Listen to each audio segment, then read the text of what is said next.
Good evening, Mayor McClellan and members of council. Tonight, those who are on the call, who are residents of the city of Oak Park, if you have called into the meeting tonight because you have some questions about the letter you've received, please let us know that we're going to be putting you into a welcome room, and they're going to ask you a couple questions, and then you'll be able to be admitted back into the main meeting. But if you have, please, you're going to be going into a welcome room just now. I also want to remind everyone that this is actually an official city council meeting, which means it's not a town hall, so it won't be conversational except between council members and administrative staff that they call on. We do have a 3-minute per person public comment at the very end of the meeting, and anyone is allowed to make those public comments, keeping them to 3 minutes. And please do understand that it is also not conversational, as in you have every right to have a comment, but we may not be able to answer it during the meeting. Typically, we don't do that. You'll actually have a connection with either a staff member or a council member to solve your issue if you have one. That's all. And thank you, Mayor McClellan. Thank you. I'm Marion McClellan, Mayor of the City of Oak Park. We're glad you could come. Thanks for your patience. We had technical difficulties. I am opening the regular council meeting of the City of Oak Park, April 5th, 2021 at 7:10 p.m. City Clerk Ed North, would you call the roll? Yeah, Mayor McClellan. I am Marion McClellan in Oak Park, Michigan. Mayor Pro Tem Burns. Thank you. Mayor Pro Tem Burns, Oakland County, Oak Park, Michigan. Councilmember Radner. I don't know if, Councilmember Edgar. I'm Julie Edgar, and I am based live from Oak Park. Councilmember Radner is here. I'm trying to unmute him, but I have him on my phone. We'll And come he back. is here. Okay. Councilmember Whitehead. Councilmember Sean Whitehead, present from Oak Park, Michigan, here in Oak Park, Michigan. Wonderful, thank you. Councilmember Radner, how are you?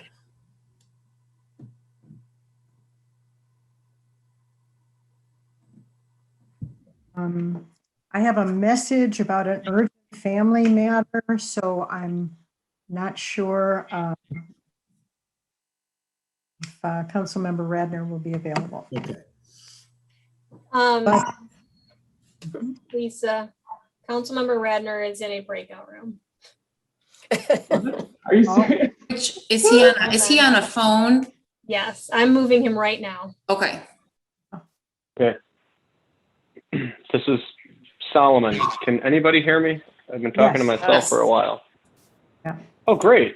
We hear Great. Sorry, guys. My internet's not working, so I have to call in. Roll call. Solomon Radner. you need to state your name and the city you are presently in. I'm presently in Oak Park in the great state of Michigan. Great, thank you. We have a quorum. Need a motion to approve the agenda. So Motion moved. to approve. Second. Thank you. Burns and Edgar. All those in favor say aye. Aye. Any opposed? Approved. Next, we have the consent agenda, and these are items that are approved without discussion as a single item.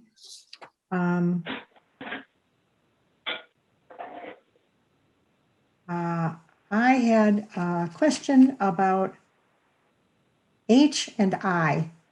I'd like to just bring them down to the bottom for a couple of quick questions. So without them, we have regular council meeting minutes of March 15th, 2021, Arts and Cultural Diversity Commission meeting minutes of February 11th, 2021, Library Board meeting minutes of February 16th, Parks and Recreation Commission meeting minutes of January 20th, request to approve payment application number 3 for the 2019-20 miscellaneous concrete project M714 to Mattioli Cement Company of Fenton, Michigan in the amount of $5,000. F, request to approve change order number 1. We came with a positive of $5,808.42. Always happy to see that. Payment application number 2 for the amount of $7,216.57 to Michigan Joint Sealing Incorporated of Farmington Hills, Michigan for the 2020 Joint and Crack Sealing Project M698.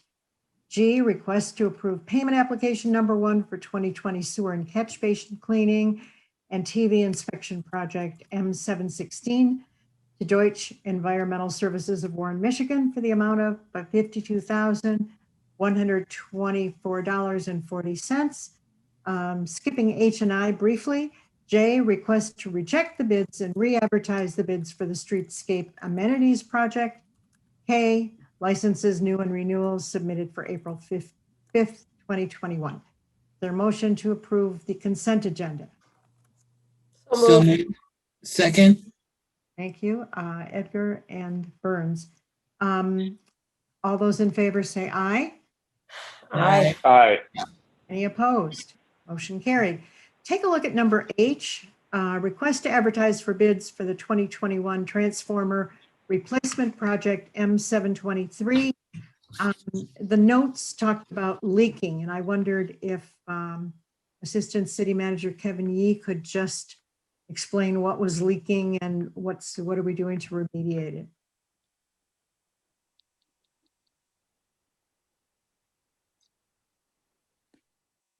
Good evening, everyone. Good Yes, evening. so we receive a wholesale electrical rate from DTE Energy because we get our electrical directly to our own city-owned transformers. And those city-owned transformers require maintenance and replacement over time. And in this particular instance, we did budget for and planned to replace these transformers. They, as they get older, they leak fluid, which is like an oil, and we're going to clean all that up and replace these transformers. Got it. Thank you ever so much.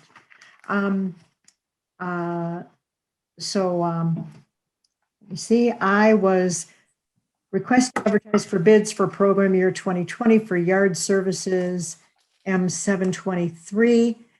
And I noticed that we have $26,500 left. Do you know how many seniors that cover? And do we know how many apply that don't get, is more money needed in that budget area since budget is coming up soon?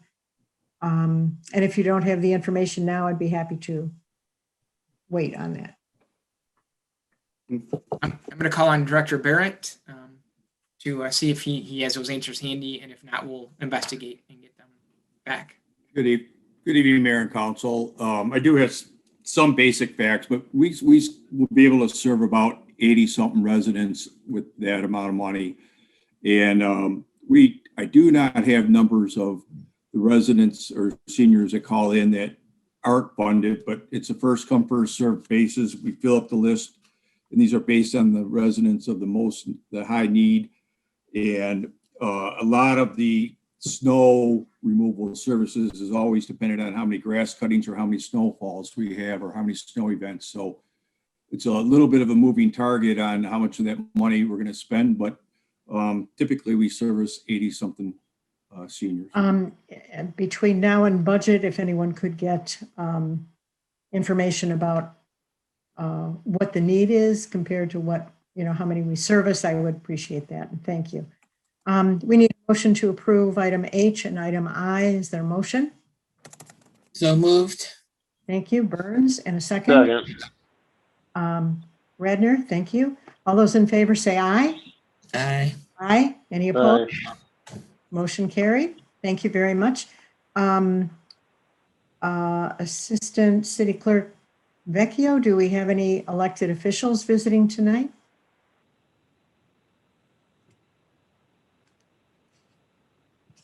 Good evening, everyone. If there is an elected official present, please raise your hand in the participant list. We have lots of participants here tonight. If you could help me out, if you'd like to speak, I will call on you as I see a raised hand or a comment in the chat if you would like to speak as an elected official.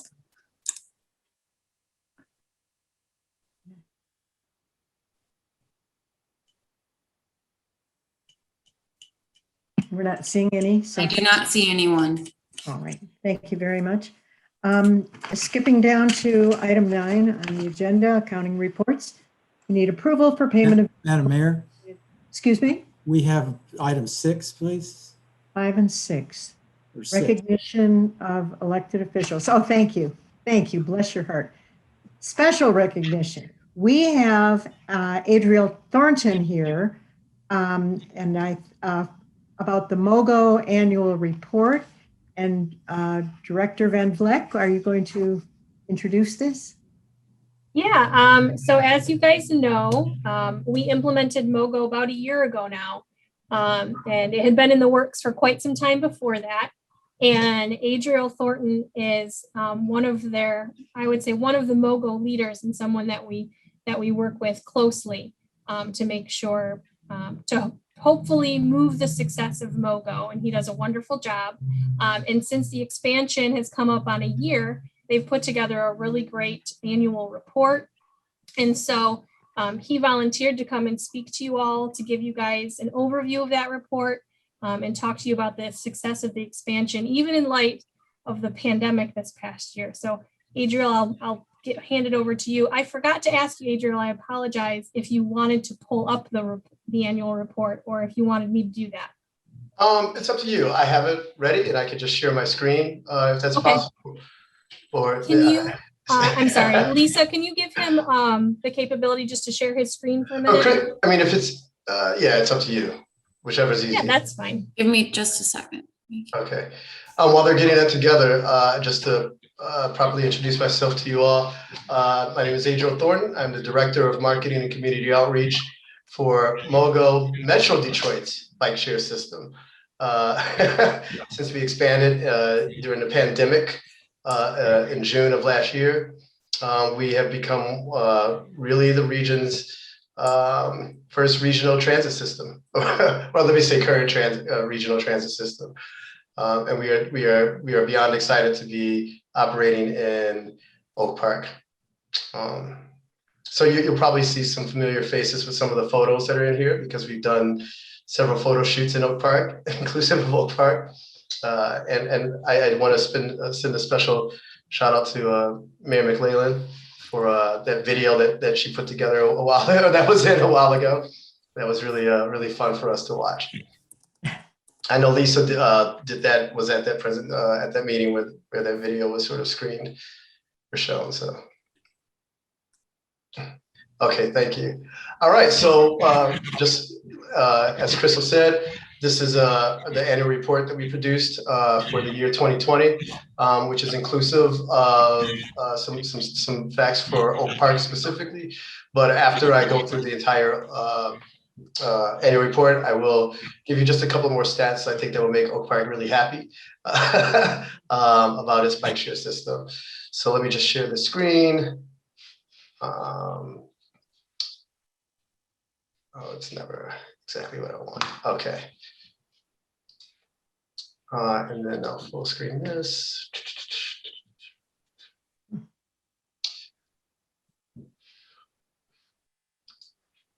Okay, can everyone see that? Yes. Yes. All right, perfect. So, I mean, just for people who don't know, MOGO is, again, it's a bike share system, and it will be the reddish orange bikes that you all see around town now. We launched in 2017, really just in greater downtown Detroit, and we expanded, like I said, last year to include the communities of Oak Park, Royal Oak, Ferndale, Berkeley, Huntington Woods, and Northwest Detroit. And just our mission is to deliver an active transit system of on-demand bikes that serve a wide range of people and needs. And our vision is to be a leader in ensuring all people in Metro Detroit have access to equitable and reliable transportation. And you can see our values here. Sorry, I just went past it. Inclusive, excellent, fun, which you'll see again later on. Collaborative and healthy. Healthy living is really a big part of us. And so, sorry. This is just a letter from the director.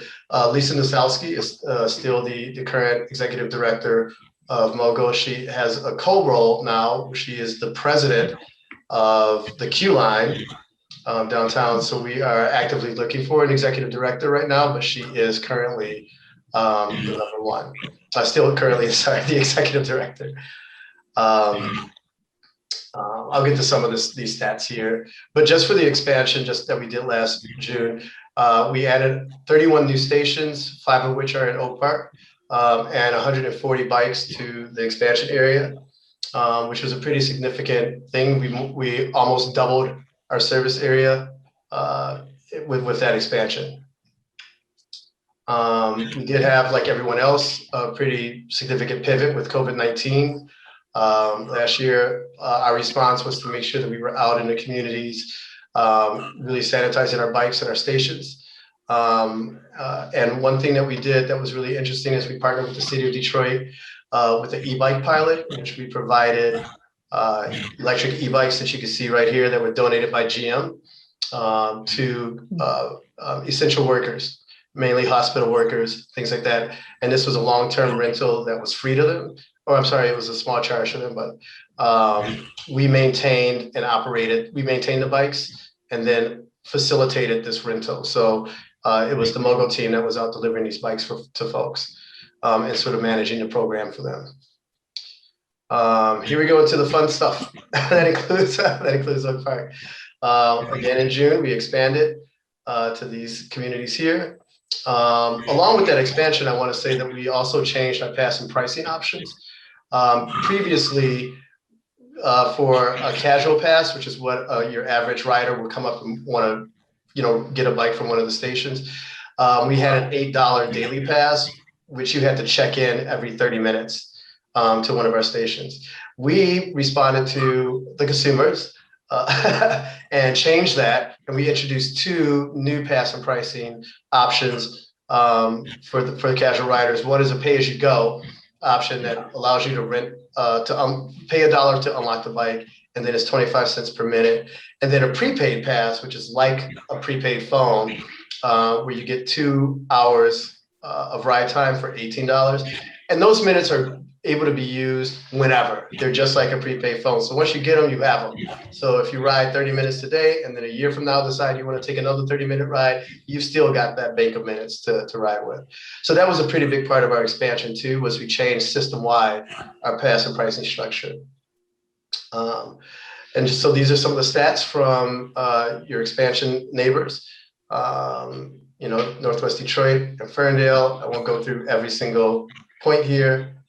But just so you can see, Royal Oak and Berkeley as well, Huntington Woods, and then Oak Park. So I'm just gonna say, out of all of the expansion communities, our #1 station was Oak Park Boulevard and Park Lawn. Oak Park killed it with the expansion. Yeah, everybody was where you guys were riding. There were 1,667 trips taken from in Oak Park, 5 stations. Again, your most popular one was Oak Park Boulevard and Park Lawn. And then this number over here, we saw a 377% increase in new pass sales year over year. And how we got to that number is that obviously we've been operating for 4 years. So we looked at how many members we had or riders we had from Oak Park zip codes, and then compared it to see if that number increased year over year once we got expansion launched. And so far, it's been a 377% increase. So that illustrates to us that putting the stations in Oak Park actually had a really net positive impact on ridership across the board, and that the members of your community seem to be finding it really useful. Some fun facts.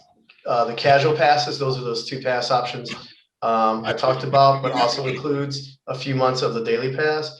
We're up 73% year over year. I think that, the COVID lockdown had a lot to do with it. It was one of the few things that people could actually do, was go out and ride a bike, and they did. Our monthly pass sales, which is one of our membership types, is up 332% year over year.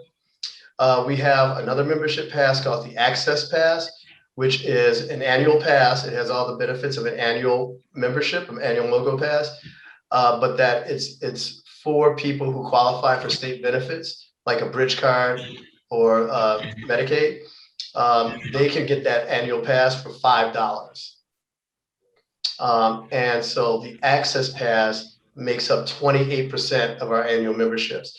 That's a really significant number because bike share systems across the country have struggled to sort of be a little more inclusive. And we wanted to make sure that pricing was not a hindrance for folks. So the $5 access pass is a really important piece of our puzzle. That means that we are getting it out to community members who actually really need it and probably need a form of transportation that's affordable. So the fact that we have 28% of our annual memberships is a pretty significant number to us.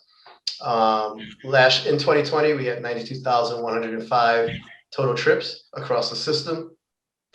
And our electric e-bikes, which are our pedal assist bikes, are 2 times as much, ridden 2 times as much as the standard pedal bikes.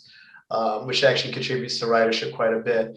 And this is some good news also that hasn't really been put out there to the public yet. So you're hearing it first, but we will be adding around 30 more e-bikes to the system coming up here in the next couple of months.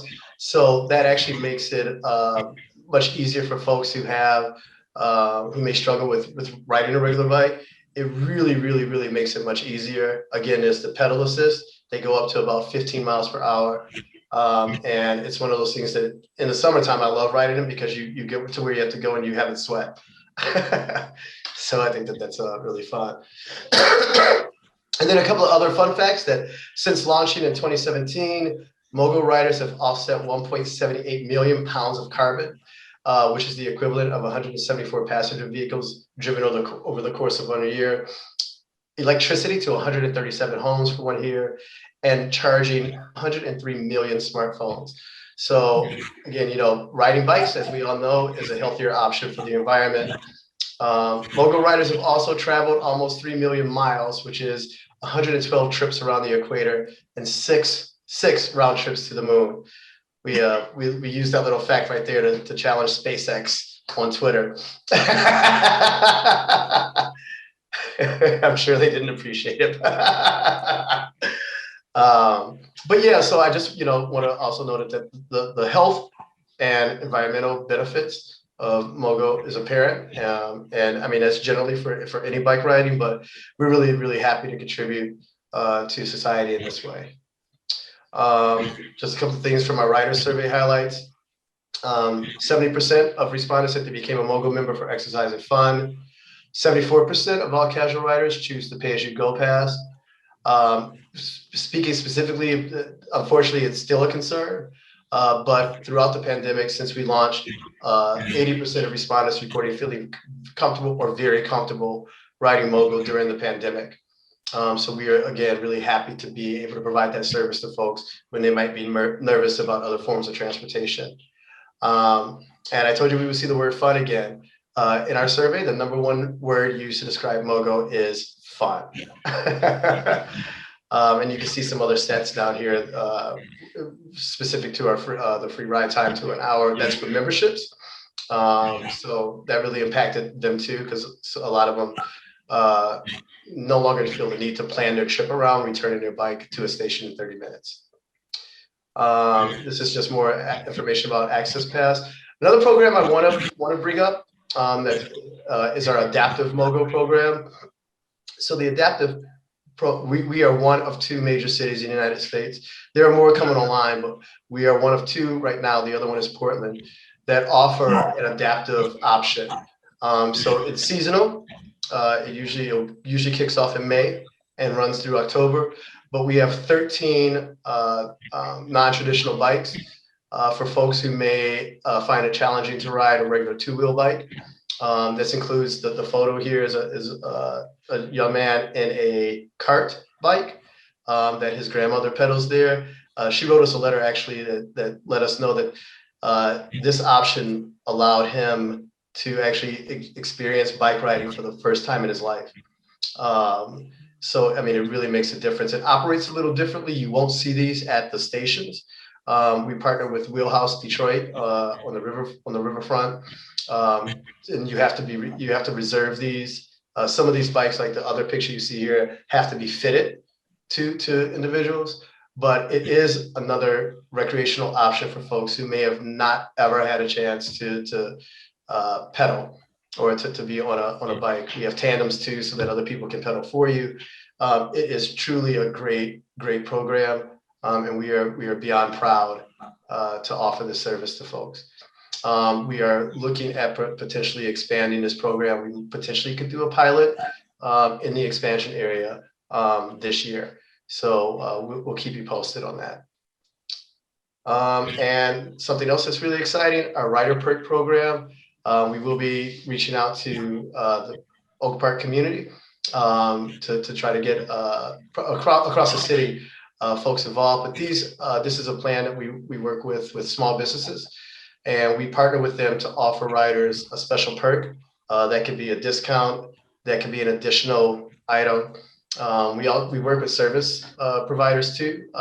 So it can be whatever the business is comfortable with providing to riders.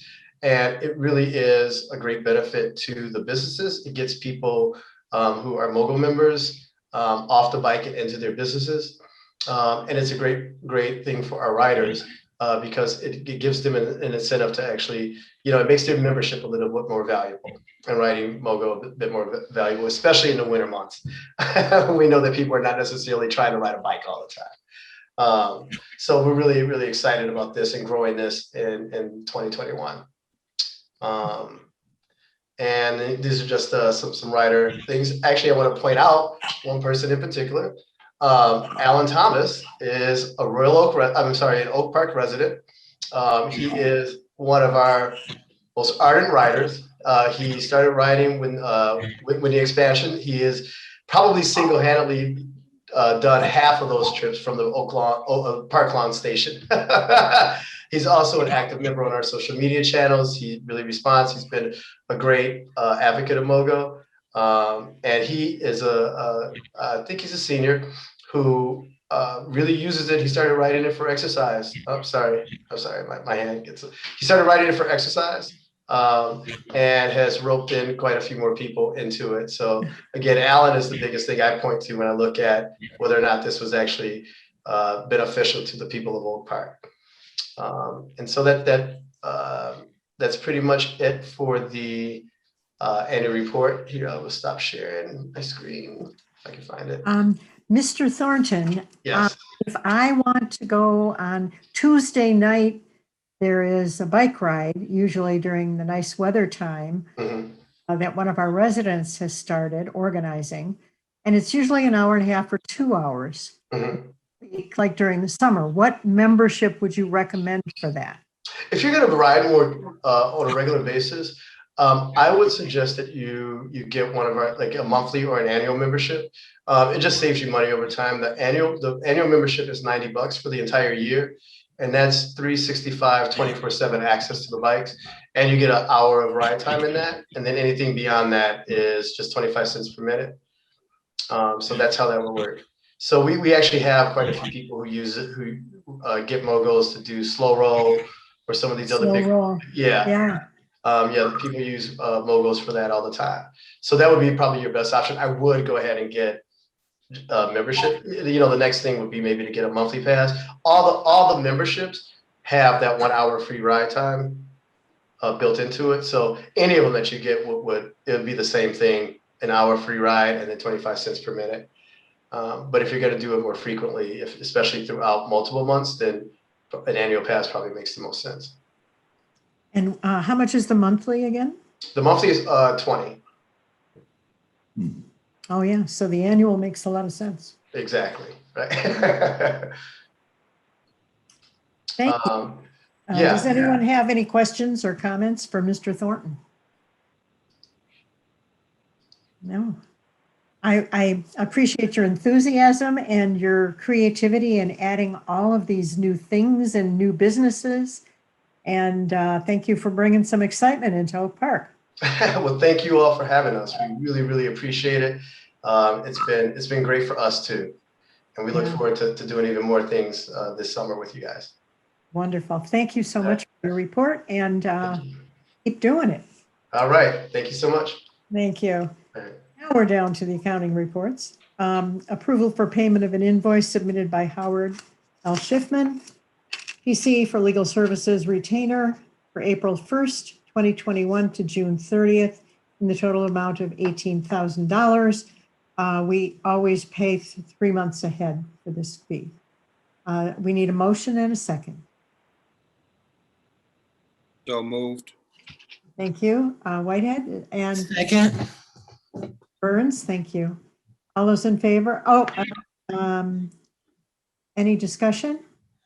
Roll call, please. Mayor Pro Tem Burns, Yes. Councilmember Edgar, Yes. Mayor McClellan, Yes. Councilmember Radner, Yes. Councilmember Whitehead. Yes. Motion carried unanimously. And number 10, this is a request to award the bid for the 2021 lawn maintenance contract M721 to the second low bidder, Expert in Snow of Warren, Michigan, with the total bid price of $112,488. And before we discuss it, can I have a motion and a second? Didn't we skip the accounting reports, item 9? No, we voted to pay Howard. Oh, okay. Sorry, didn't hear that. Yeah, no, that's all right, because we have been known to skip a thing or three. Thank you. So do we have a motion and a second on this lawn maintenance contract? So moved. Thank you. Burns, and a second, please. Second. Second. Julie Edgar. So the question naturally is, why do we like the second low bidder? And what do we know about Expert Lawn and Snow of Warren? Have we used them before? So Assistant City Manager Kevin Yee, is this your bailiwick? Yes, it is. Thank you, Mayor, members of City Council. So we were shocked at the price of the low bidder. As you can see, they're less than half or about half of what the second low bidder is. And we have not seen prices that low, well, ever, to do this work. And when we looked at references, they did not have a job similar to this, where there's a lot of jumping around, a lot of smaller areas. It seemed like they had done either very large, or actually it seemed like they had done very large properties and jobs, significantly higher. And we just didn't feel comfortable that they had done a job similar to this. And knowing we actually, this goes back probably 4 or 5 years ago, we had a contractor who bid, significantly lower, and they were just terrible. And this is our property. They couldn't do it. Yeah. They couldn't do it for this price. And I'm convinced that there's no way they could do it for this price. And the last thing we want to do is have our property blighted and the grass long when we are actively, pursuing our, residents to make sure that, our city looks good. So we want to make sure our city looks good. And so we recommend Expert. Expert is the company. They've done it the past couple of years. And I would say that they've done a pretty good job. So I think it's best in the best interest of the city to award it to the second low bidder. As much as I like to save money, I also know that, I have a feeling we'd come back to you eventually and have to redo it anyway. Thank you. Good thinking. Any questions for on this issue? Madam Mayor, may I ask a question? Yes, Councilmember Whitehead. Thank you. Assistant Manager Kevin Yee, do you know if that price is similar to where we were at in 2020, the $112,000 for this year? That is a great question. It is very similar to where we were at last year. The 112,000 is very similar to where we were at last year. So, the 55 is nowhere close. Like I said, I mean, we went back I think 10 years and it was still, quite a bit more than the 55,000 10 years ago. And obviously we know prices of everything have gone up significantly since then. So we don't think that's a reasonable number. Thank you. Appreciate it. Any other questions or comments? Yeah, Madam Mayor, I do have a question for Assistant. Councilmember Edgar. Yes, so I'm wondering, I know that the funds for the snow removal and lawn service for seniors is paid out of the CBG funds. We talked about that a few minutes ago, and I know we can serve 80 people. we're spending less on this program than is budgeted. Is there any way of taking that extra and moving it over so we can serve more seniors in this community who need those services? Or can't we mingle these funds? Generally speaking, I couldn't answer exactly that question right off the bat because this comes out of several funds. So the property that houses our, like for instance, the water reservoir comes out of the water and sewer fund. The funds that are in our major streets or local streets right away, that comes out of those funds. So I don't know how much is left over in the general fund, which is where we would have to take that amount from. But it probably isn't going to amount to much, to be honest with you. So the general fund would be used for the park portion and things like that. And I'd have to really look up how that was differentiated in the budget and where it's put at in each bid amount, if that makes sense. Hopefully I explained that well. Yeah, I didn't realize that it was coming from so many different funds, because it would certainly be nice to be able to expand that program, because we are it at this point. You know, this community development block grant funds is the only way at this point to provide those services. And I know we've been at 80 for a long time, and there's far more need. So anyway, thank you. You're welcome. Another thing to look into on upcoming budget talks. Are we ready to vote? Roll call, please. Councilmember Edgar, Yes. Mayor McClellan, Yes. Councilmember Radner, Yes. Councilmember Whitehead, Yes. Mayor Pro Tem Burns. Yes. A motion passed unanimously. We are now on the second reading and adoption of an ordinance to amend section 2608 of chapter 2, article 5, division 1, recycling and environmental conservation commission of the code of ordinances, city of Oak Park, whereby the commission shall hold their meetings once a month. If you recall, they were meeting every other month and got more active and would like to meet once a month. So we need a motion for the second reading and adoption. So moved. Thank you. Mayor Pro Tem Burns, and is there a second? I'll second. Thank you, Julie Edgar. Any discussion? Roll call, please. Mayor McClellan, Yes. Councilmember Radner, Yes. Councilmember Whitehead, Yes. Mayor Pro Tem Burns, Yes. Councilmember Edgar. Yes. Okay, motion carried unanimously. And thank you to the Recycling Commission for your energy and good works. City Attorney, I don't see anything down. We are now at the City Manager portion. Assistant City Manager Kevin Yee, would you please deal with this section 13? Thank you, Madam Mayor. I would like to call on Crystal Van Vleck to handle 13A, please. Good evening, Mayor and Council. As I'm sure you remember, at the March 1st, 2021 council meeting, you all created the 9 Mile Public Art Ad Hoc Committee with the purpose of reviewing, and making a recommendation regarding the public art proposals that their city will receive, hopefully many, for the 9 Mile Public Art Exhibit.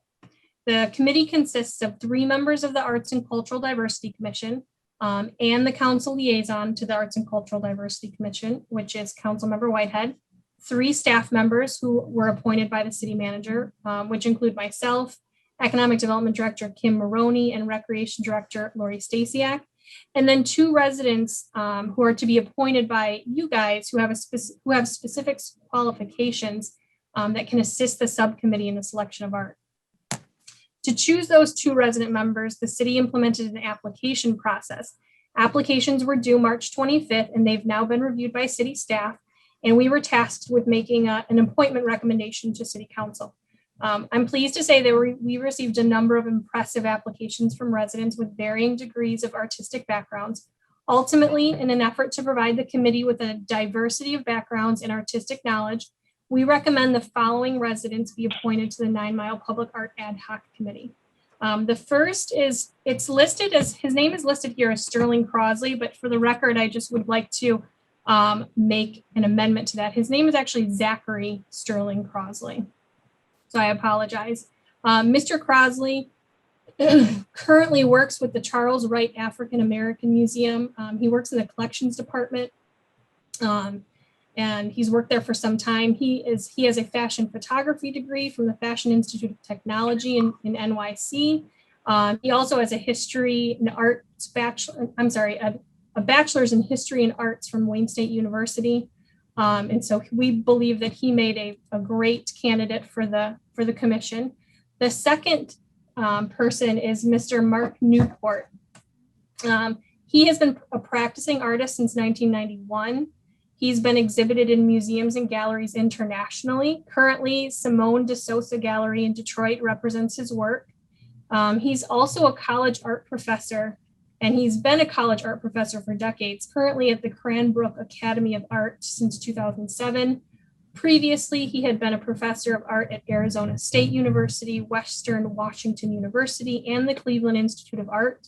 He has a Master of Fine Arts from the School of the Art Institute of Chicago, and a Bachelor of Fine Arts from the Kansas City Art Institute. So tonight we'd like to recommend these two residents. We'd like to recommend that City Council appoint these two residents to the 9 Mile Public Art Ad Hoc Committee. So first we need a motion to appoint, and then we can have discussion or questions. So moved. Thank you. That's Councilmember Edgar. Is there a second? Second. Thank you. Mayor Pro Tem Burns. I saw a lot of action about this, great deal of interest on Facebook in this position, and I had no idea we had this number of talented artists who live in Oak Park. It is, it's great. It's great news.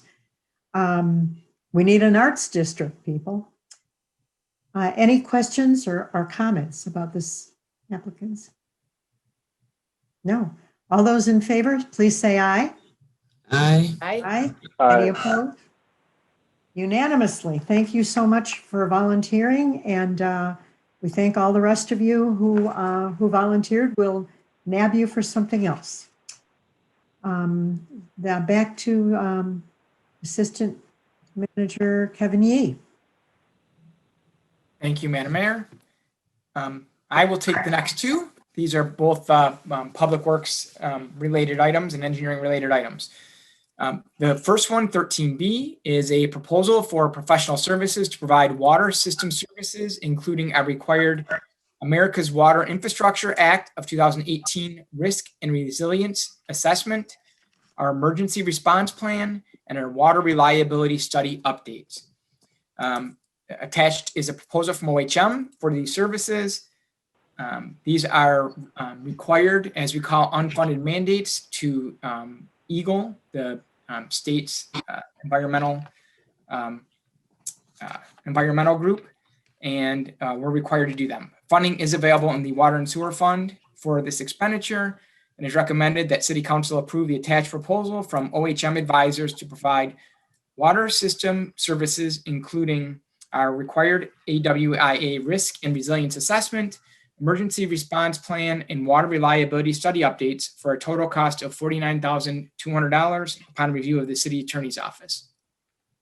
Okay, before we discuss this, is there a motion to approve the proposal? Don't be shy. So moved. Thank you. Second. And second was who? Burns. Thank you. Thank you, Mayor Pro Tem Burns.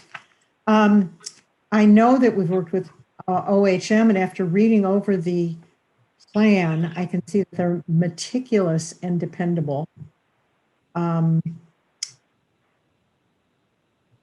This was originally authorized for, was it going to come to council February 11th and then put off to tonight?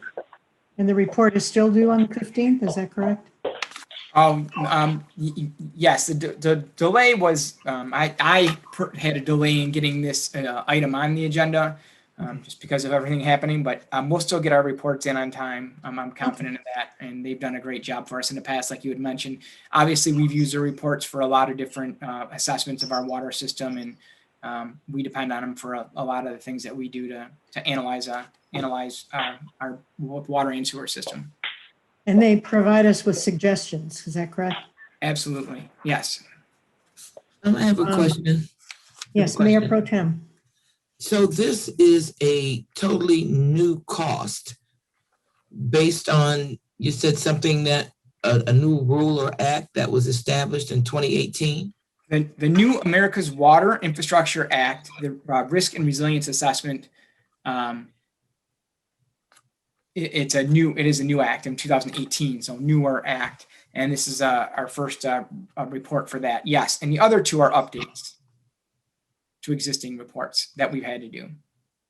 So is this something that we will have to budget in every year, or is this a one-time? It's not annual, but I think the reports are probably 5 years. I don't have that off the top of my head, but I think they're probably every 4 or 5 year reports that we have to update. So we haven't done this in the past yet because it wasn't. We have not done the risk and resilience assessment, but we have done the emergency response plan and the water reliability study. Okay.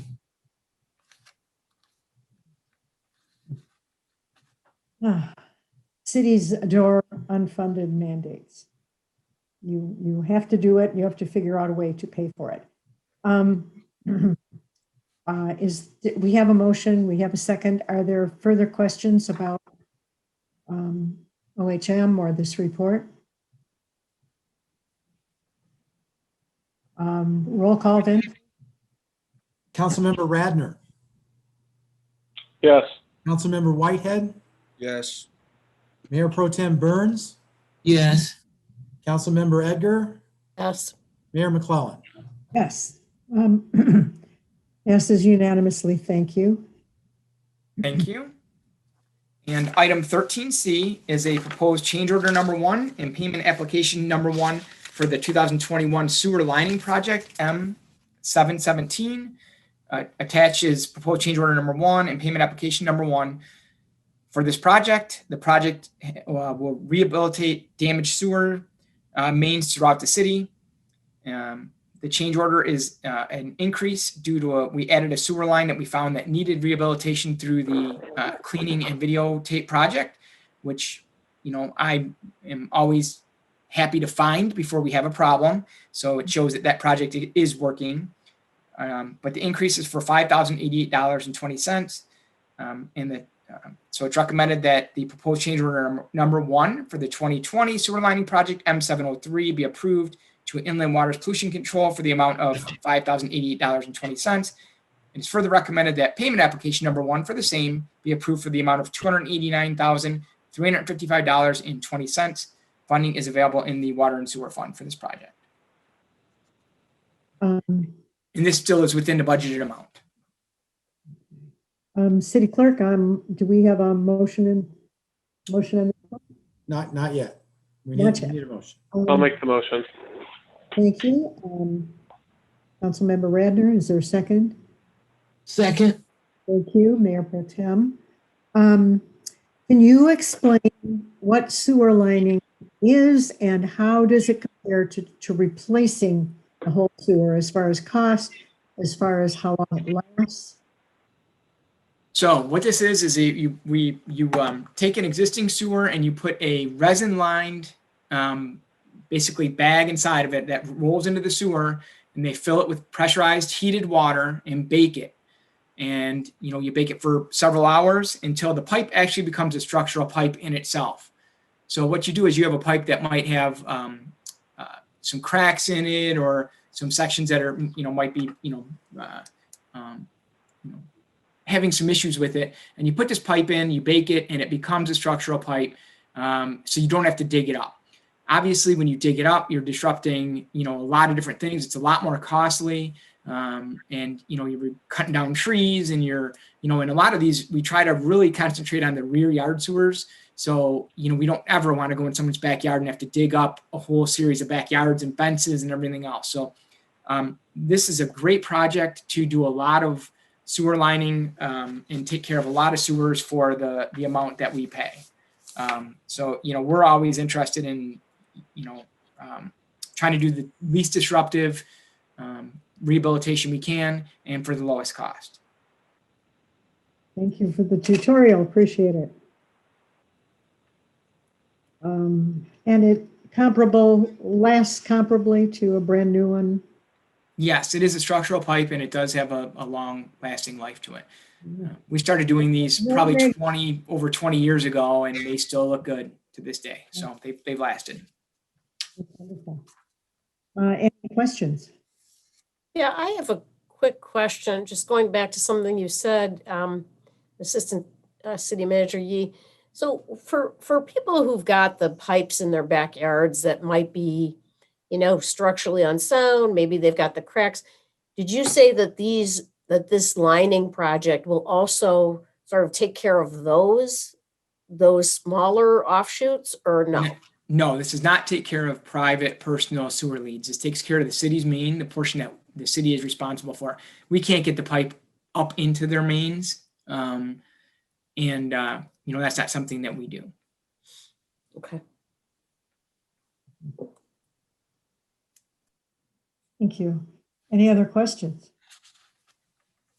A roll call, please. Councilmember Whitehead, Yes. Mayor Pro Tem Burns, Yes. Councilmember Edgar, Yes. Mayor McClellan, Yes. Councilmember Radner. Yes. Motion carried. Thank you. Thank you. For 13D, I would like to call on Director Maroney. Thank you. Good evening, Mayor Pro Tem, and City Council members. Forgotten Harvest is currently in the process of building their new headquarters facility on 8 Mile Road.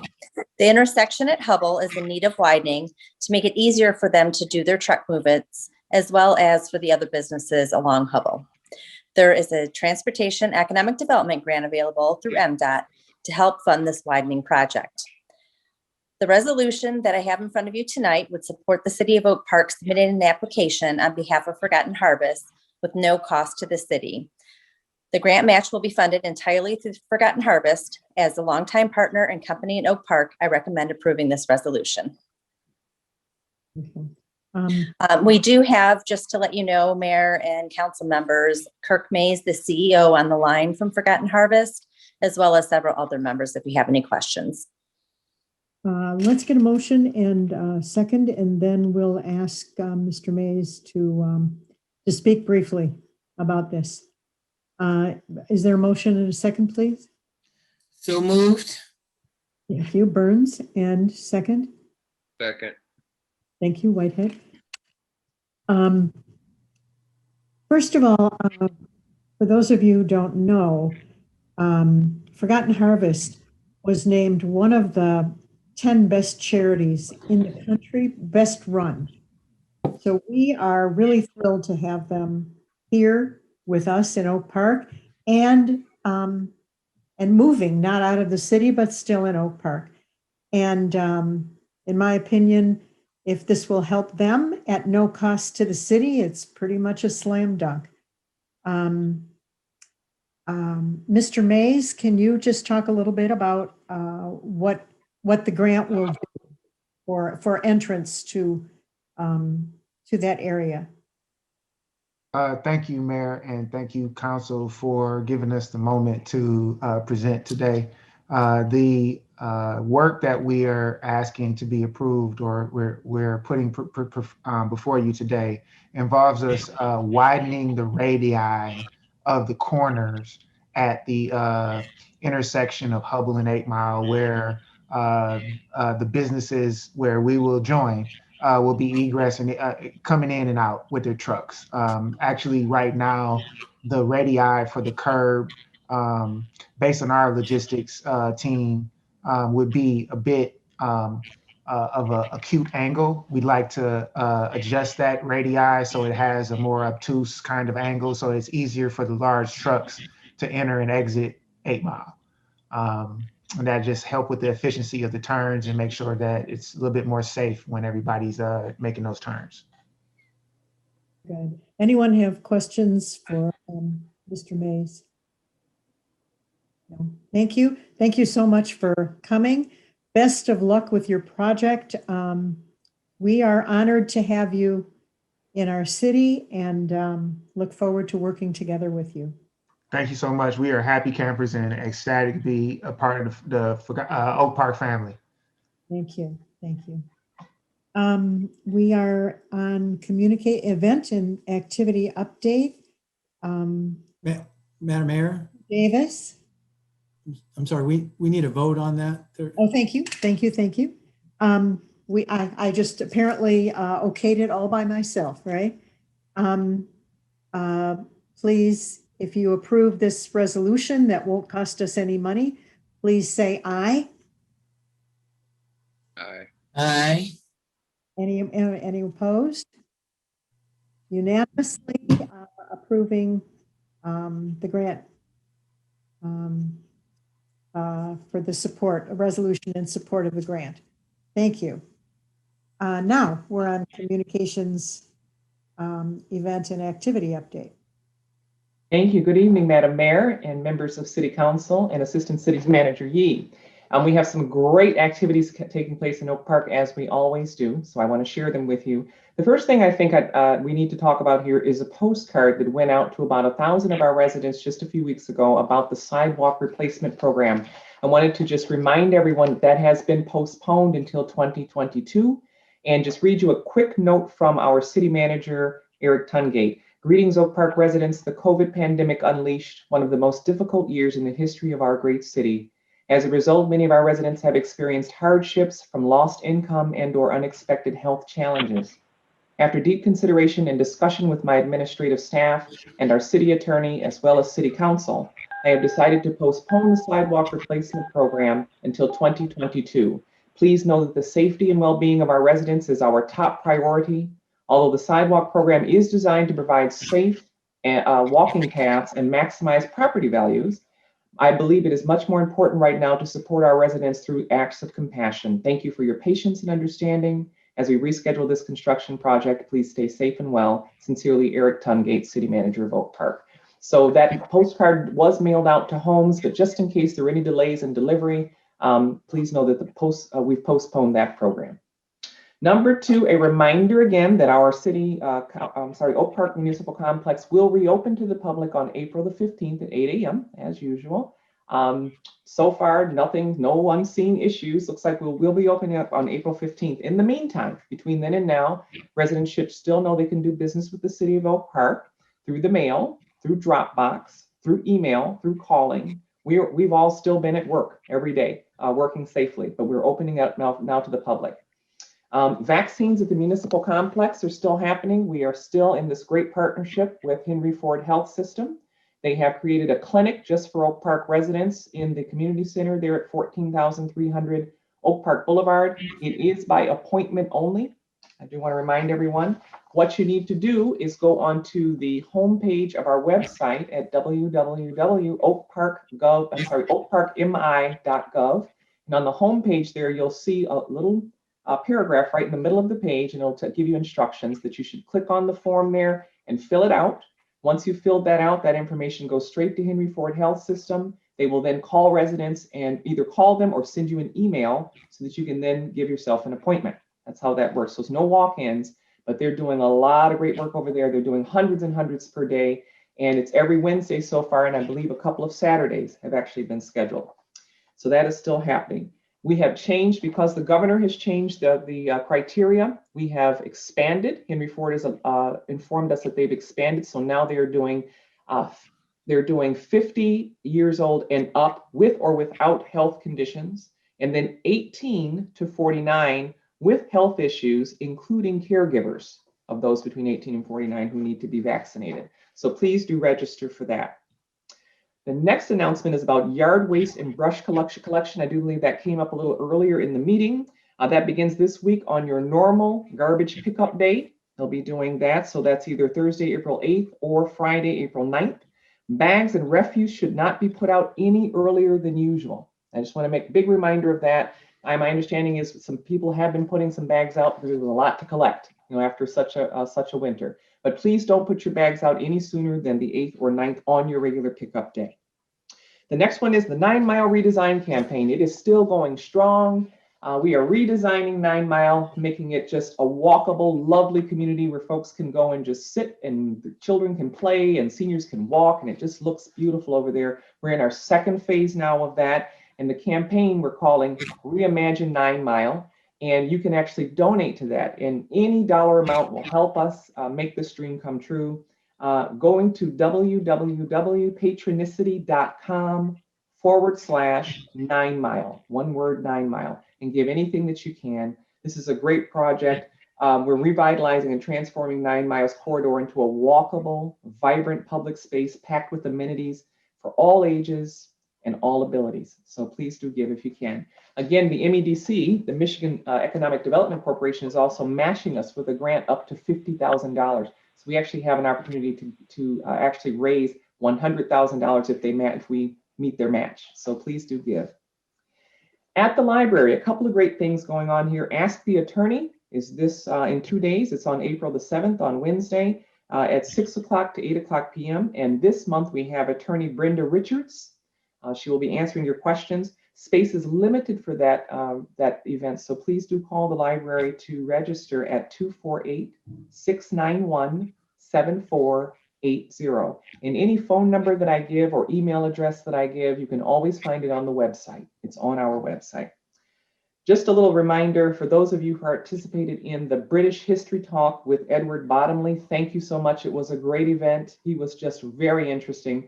We actually recorded it and we are looping it on our cable station so you can watch it. It was also a Facebook Live event, so you can actually go to YouTube and see it. And it was about an hour-long program and it was just terrific. Library also wants me to remind you that it is National Library Week, started on April the 4th.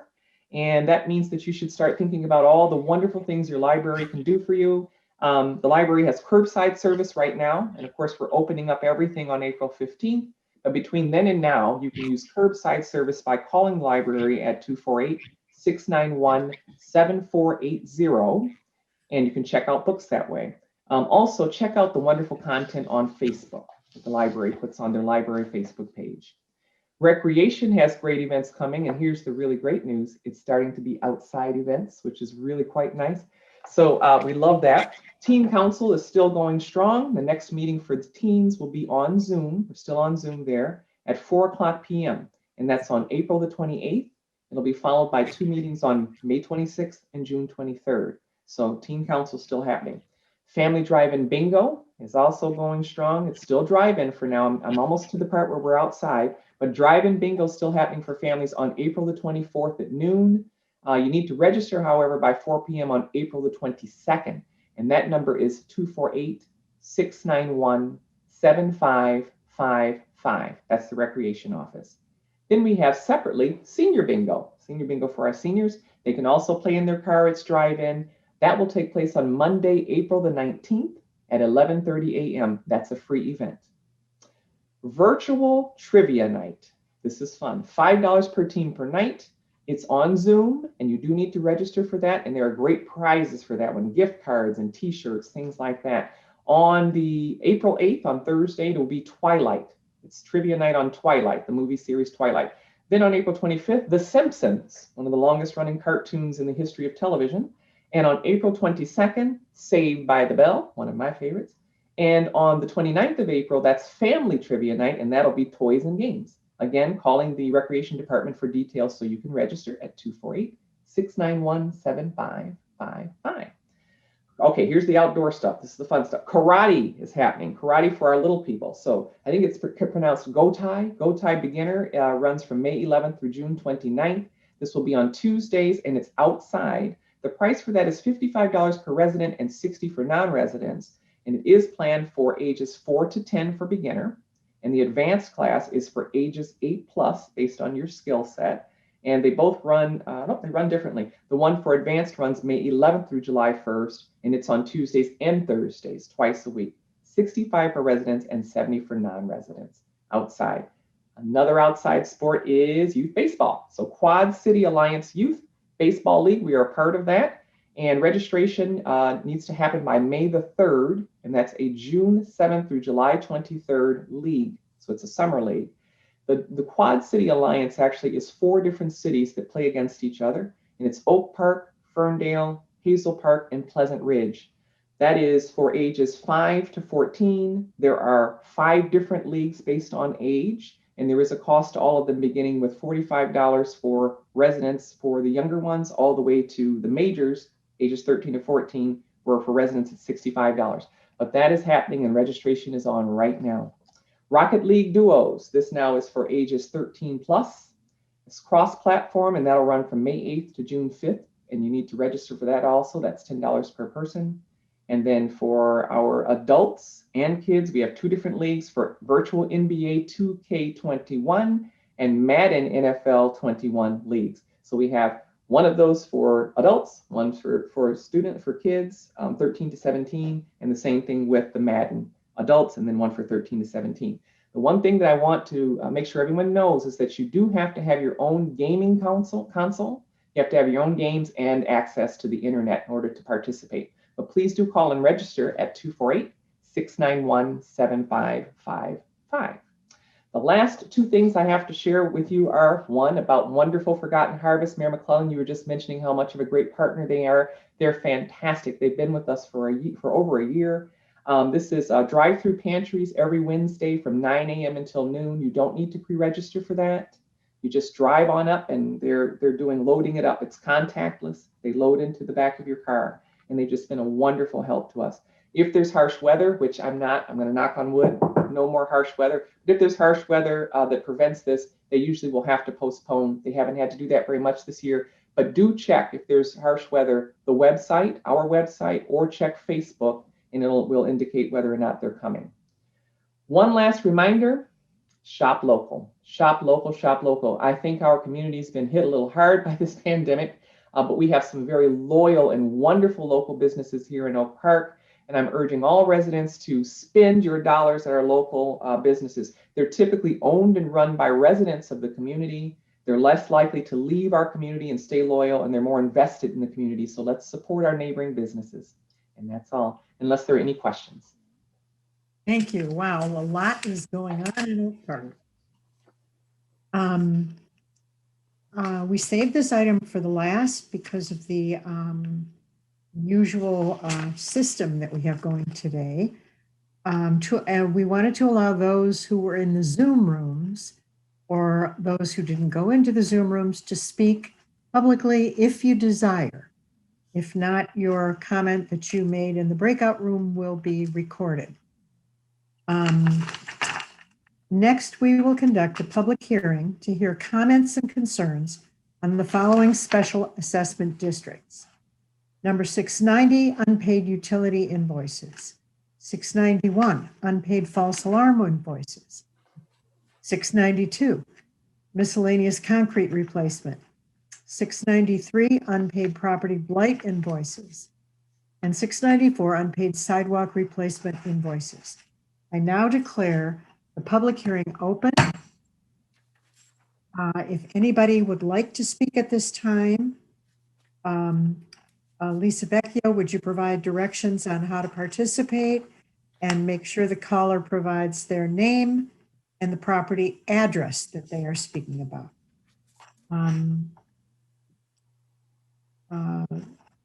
So Deputy City Clerk Vecchio, are there any written objections to read into the record? Good evening, everyone. Yes, I have some to read into the record for you. Just be patient with me for just a moment. I'm getting the most recent listing of these exceptions.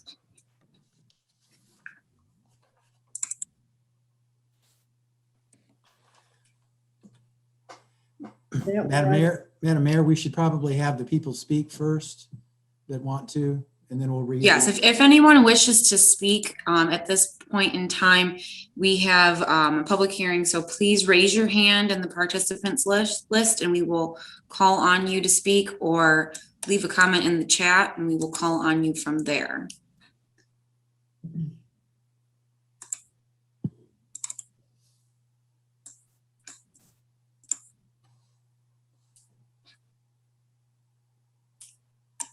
So this is from Jocelyn Davis, Director of Communications. Good evening, Oak Park residents.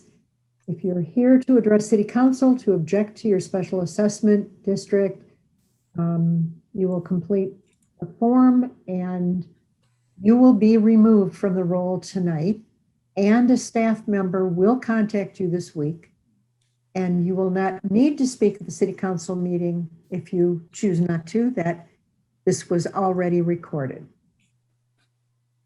Is there anyone interested in speaking?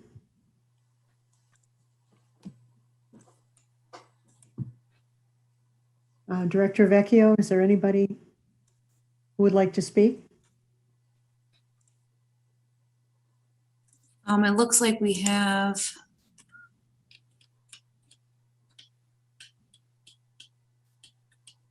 I just saw a hand. Give me just a minute. Crystal Bailey. You can go ahead and speak.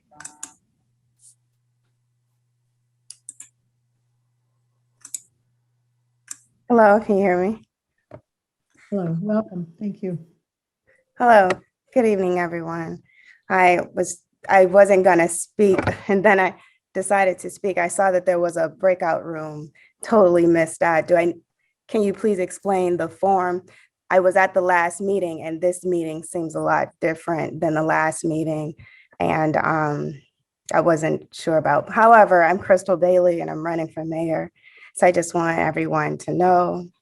And I'm really excited being out in the community and talking to people today. Can I just interrupt? I'm sorry. This is a public hearing specifically for the tax roll, but there will be a call to audience at the end. But right now, this is specifically for the tax roll. Oh, okay. Yes, I'm sorry. I'm trying to read the exceptions that we have had filed. It's just taking a second to download. If everyone could be patient with me. In old-time TV, this would be technical difficulties. Yep, and we've been having those this evening, so. So Ms. Bailey, if you do have an objection to being on the tax roll? Oh, no, I don't. Okay.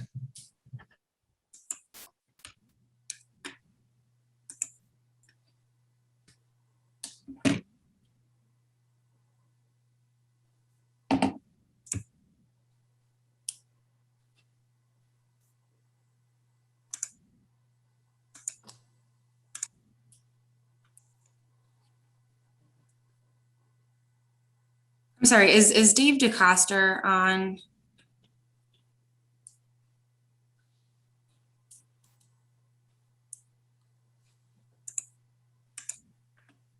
Yes. Dave, I'm having trouble with the Excel document. I don't know if you are able to pull it up. I had to. Check your email, Lisa. I just emailed you a sorted version. Okay. Yeah, I'm using a different computer and I think that's why I'm having some problems. Okay, perfect. Thank you so much. No problem. All right, I will get started. We have for delinquent utilities, I will be reading the addresses to be removed from the roll. 15200 Sunderland, 23541 Oneida, 23811 Scotia, 12810 Dartmouth, 12660 Park Lawn, 15310 Rosemary, 22100 Dante, 23500 Manistee, 13651 Allen, 23270 Scotia, 23410 Sussex, 22158 Dante, 23551 Clover Lawn, 24640 Gardner, 23201 Radcliffe, 22166 Dante, Unit 208, 22160 Kenosha, 23731 Radcliffe, and 12911 Rosemary. For miscellaneous concrete, the address is 10250 9 Mile. For property blight exceptions, 24790 Sussex, 15131 Dartmouth, 24790 Sussex, 24620 Harding, 13241 Albany, 14020 Winchester, 24641 Kenosha, 24321 West Hampton, 23300 Avon, 13241 Albany, 14531 Pearson, and for sidewalk replacement, 23561 Clover Lawn. And that completes the list of written exceptions submitted. And would you check to see if there are any others wishing to speak about this public hearing on special assessments? Yes. I do not see anyone else wishing to speak during this public hearing. Okay, I now then declare the public hearing on special assessment districts closed.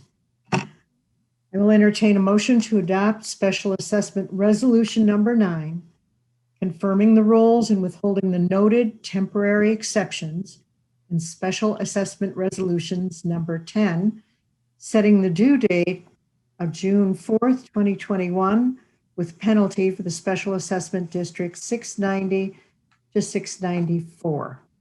So we need a motion and a second. So moved. Thank you, Mayor Pro Tem Burns. And is there a second? I'll second. Thank you. Edgar? Okay. We need a roll call, correct? Mayor Pro Tem Burns, Yes. Councilmember Edgar, Yes. Mayor McClellan, Yes. Councilmember Radner.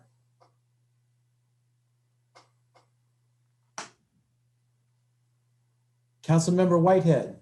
Yes. Okay. Motion approved. Thank you.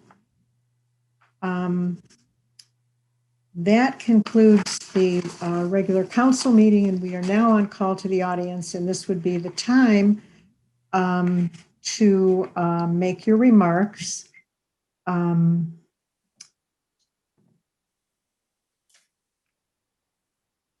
Generally, it's not a venue for campaigning, but we'd happy to have you introduce yourself. Is there someone interested in call to the audience?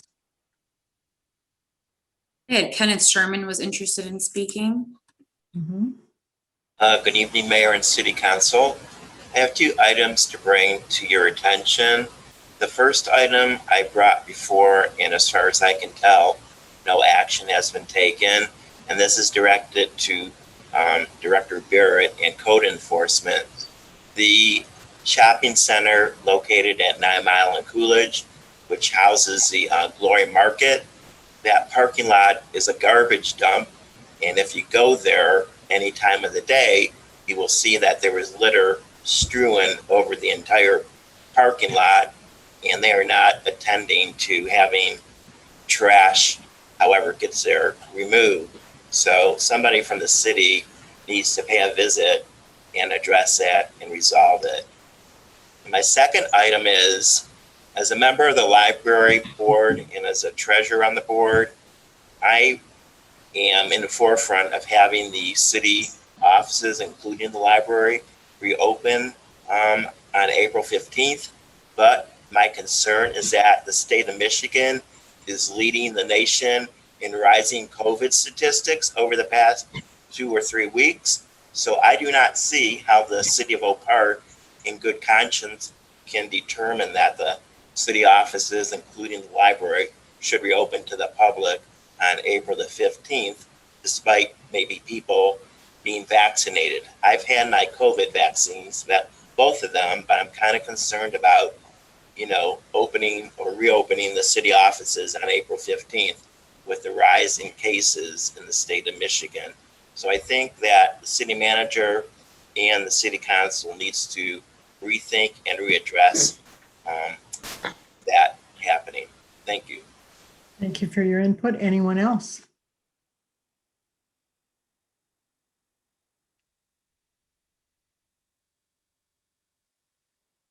wishes to speak during public comment, please raise your hand or leave a message in the chat.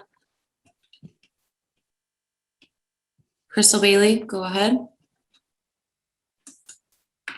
Thank you. Good evening again. Thank you, Madam McCollum, for allowing me to speak along with the rest of the board.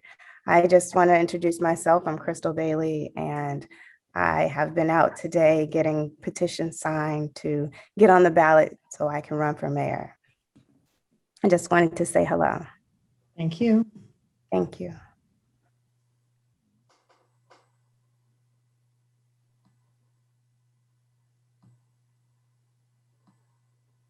I do not see anyone else at the moment who wishes to speak during public comment. Thank you so much. Then the next thing is call to council. And I got a chance to listen to the virtual history chat.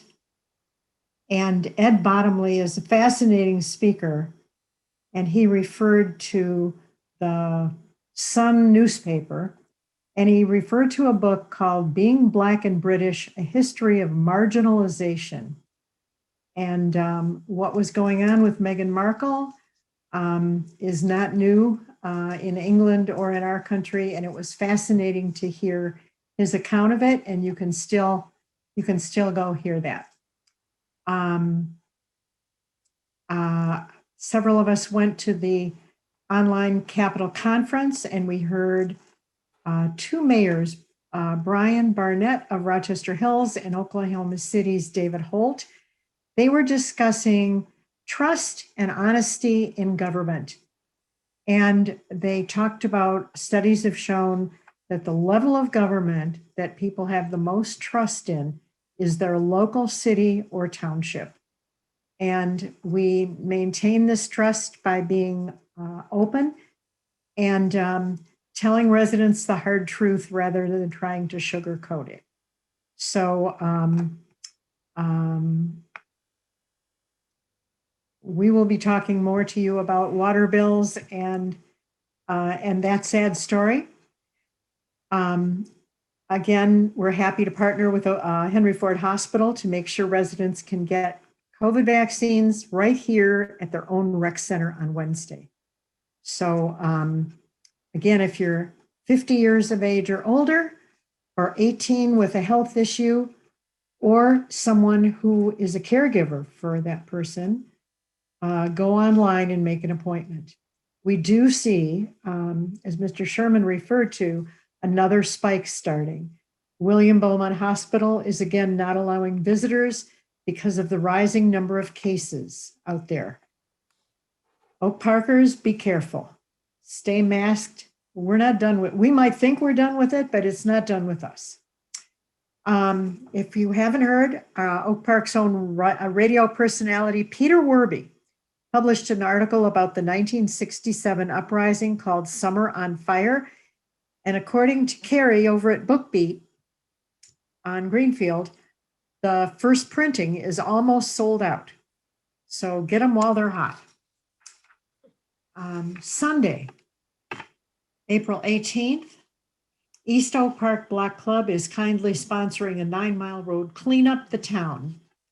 We're gathering at Sherman Park at 1 o'clock, April 18th, that's a Sunday, to get tools and treats. We'd love to have you join us. The Ferndale School District is counting votes to see what form the Roosevelt School will take. They are planning to build a state-of-the-art 100-year building at the cost of $30 million. This is an investment in the city of Oak Park. As of March 23rd, the vote count was 265 yes and 120 no, but 606 votes are needed. Data from realtors have shown that property values near a new school rise.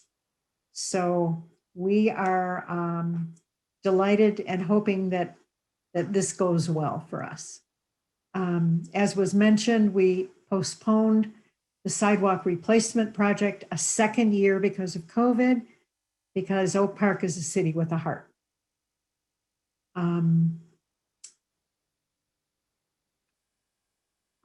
I thank you and hope you have a nice time in this beautiful spring weather.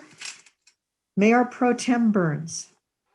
Good evening, everyone. Thank you for joining us. I want to give special thanks to Adriel Thornton, who gave that magnificent MOGO annual report. It's a good thing to know we are continuing the trend to ride bikes here in the city of Oak Park. Thank you, everyone else, for coming out. Please be safe and please be aware of this COVID-19. Please wear your mask. Please sanitize your hands and get vaccinated. As the mayor mentioned, this illness is not going away. Amen. Thank you, everyone. Take care. Thank you.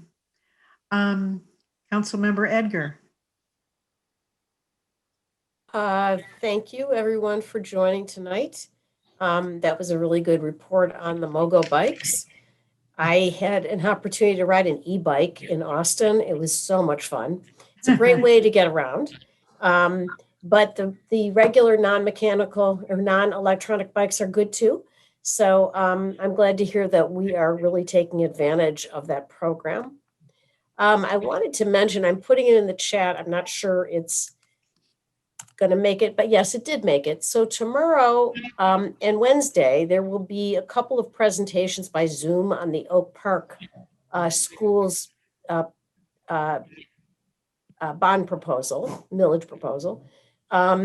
This also would have the effect of maintaining and raising our property values. It's always good when we pay attention to our schools and we invest in them, and we need to invest in Oak Park school buildings, and this will do it. It really doesn't raise taxes. It's a great idea, and I would encourage anybody who can vote in this election on May 4th to do so.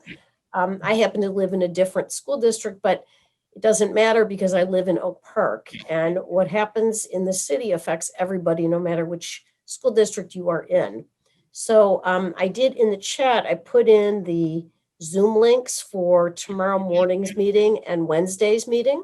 So hopefully you can make it just to get some more information about the proposal. And anyway, good night. Stay safe. Thank you. Councilmember Radner.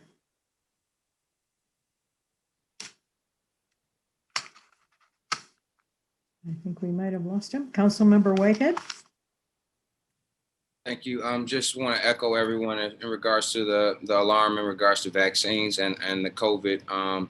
Vaccines are going up, but so is COVID, especially here in Michigan. So please, as my predecessor, State Rep now Weiss, as he used to say, wear the mask properly. Make sure it's above your nose. That's very important. Also, I do want to echo as well in regards to the sidewalks being postponed in 2022. I think that was a great move by the city. We are a city with a heart. We are still the family city, even though there's other things that we focus and tackle. Then the last thing, the Juneteenth committee, we had our first meeting. We do want to keep looking forward. We have an option on if we can do it with COVID still rising, or do it if COVID does go down, how we can still do it possibly. So we're coming up with a couple options, because obviously COVID is the X factor on if we'll be able to gather in person. We had our first meeting. We elected a chair. She's Juanita Bell, who's a long time resident of Oak Park. So we're excited about that. And so we're just going to keep moving and keep doing good things here in the city. So please stay vigilant in regards to COVID, and if anyone celebrated the holiday over the weekend, I hope you had a great holiday. Thank you. I would like to do one small thing. I don't know if you can see this. It is a beautiful bracelet with some interesting charms on it. And it's made by a longtime Oak Park resident who moved recently. And she and her colleagues, high school colleagues, are in a business making accessories. And you can also get hanging charms to go on this. And she called it something that I think for Women's Month is just marvelous. Her business is called Just the Way You Are. So you don't have to change. You don't have to lose 3 pounds or anything, that you're fine just the way you are.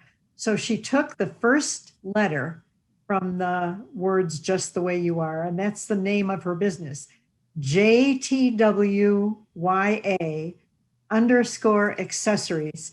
Please look for her on Instagram. She is not letting the fact that she is in a wheelchair and blind stop her from promoting and running her business. She has got moxie and a big heart. Just the way you are. Give her a hand. Thank you and good night.